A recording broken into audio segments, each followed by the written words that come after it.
We want to make corporate contracts more secure by use of blockchain and machine learning technology. We want contracts to be tamper-proof, we want contracts to be forge-proof, and lastly, we want contracts to be friendly.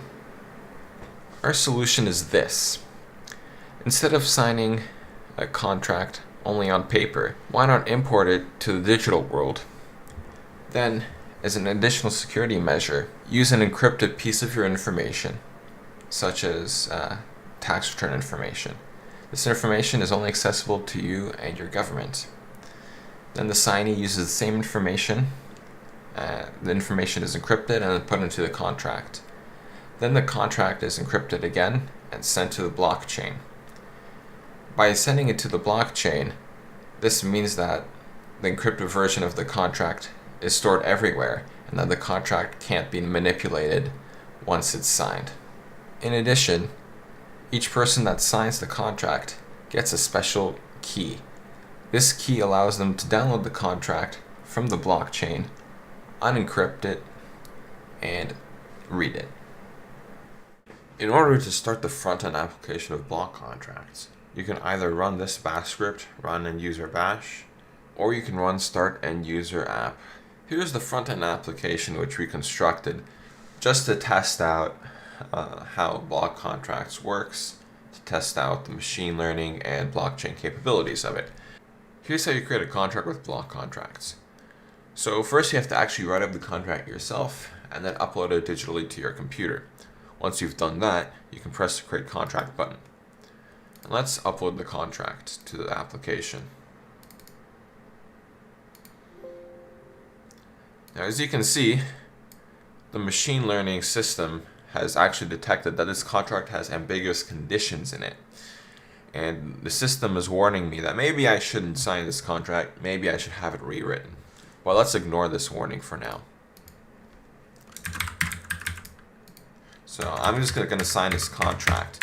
And the information I'm putting here is my SIN number. Now you can use any information here to back your contract signature, as long as it's only known by you and the government, and as long as the other signatory also uses the same information. And you don't have to worry about putting it in and worrying about security, because it is going to be encrypted twice. First time when it's put into the contract, and the second time when the entire contract gets encrypted and put into the blockchain. And the secure contract has been signed, and now it has been uploaded to the blockchain. You might have noticed that the application has actually exported a .contract file. Let's just quickly take a look at what it looks like. As you can see, it's essentially a bunch of secure keys. These are like personal keys that are unique to each person that signed the contract. And they're used not only to decrypt the contract, but also prove that I'm the person who signed it. More on that later. So suppose that the second person who signed the contract, James, claims that they didn't and they're not obligated to follow its conditions. Or maybe they're saying that the contract has been forged in some way. Well, we can show in court that the original contract that the both of us signed is the correct one. So let's go to verify contract. And what we're going to do is upload our .contract key. So when we upload this .contract file, what it's actually going to do is take the contract from the original blockchain that's being hosted by all of the computers. It's going to download it, then it's going to decrypt it. And now what the program is asking me to do is enter the information that is backing my signature. In this case, it was my SIN.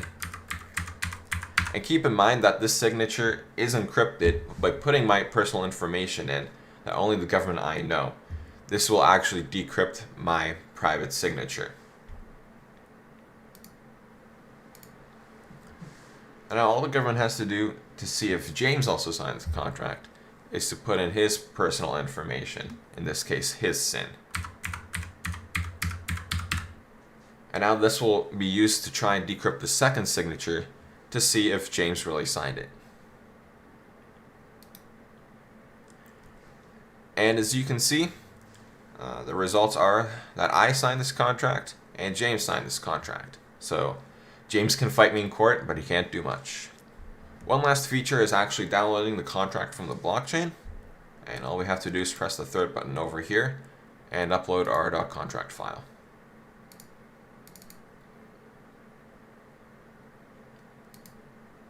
And the contract has been exported. The way this works is it downloads the contract from the blockchain network and simply decrypts it using that .contract file.